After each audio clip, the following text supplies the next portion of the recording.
panahon di na kay kaabot anak nga pangidaron, no? So dako kayo nga gasang yatag sa Ginoo. And most especially nga added pa jud nga blessing sa ko is kanang gitagaan ko og higayon sa Ginoo chance na mamahimo kong sa kainahan. And I was kanang nag-expect pa binakog dili na jud kay nga magkuy gibati nga problema sa pangbabayi.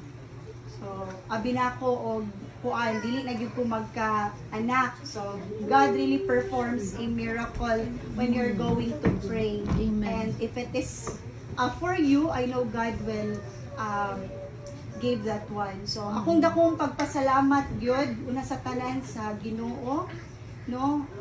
Kung dili tungod niya, dili ni ma-realize ang tanan. And then kaduhan akong pasalamatan ako ang pamilya sa financial support nga dili ni maingon ani karon kung dili tungod sa ko ang papa, sa ko ang mama, dayon nadungagan ko og pamilya pod sa akong ugangan. Daghang salamat kayo sa inyo ang support ani nga preparation. And then sa akong mga kauban, most especially si Arnel, kay gitagaan jud ko niya free decoration. Ingon ko niya nga friend basig na kay charity diha nga pwede nimo ikaalagad sa ako. So mo ni dili ni pang charity gyud og naong very special. So daghang salamat kayo friend.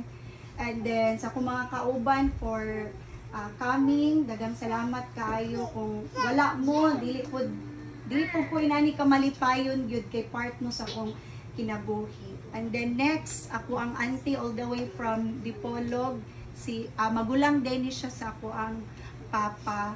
Dayon former professor sa Jose Rizal Memorial State University Dipolog campus, mga maayo jud kaayo mama ba. So liwat ko ani niya major in English po, no?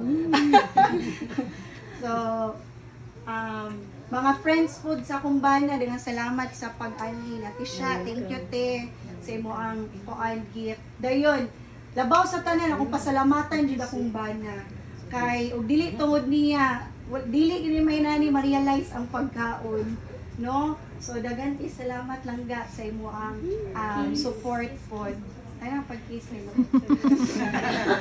So mo ni ako ang gasa sa iya kaning bata. Bisan pod nga kaming duha gagamaan eh. Pero gift gyapon ako niya kay kaming duha ni gahambing jud nga magka-anak kay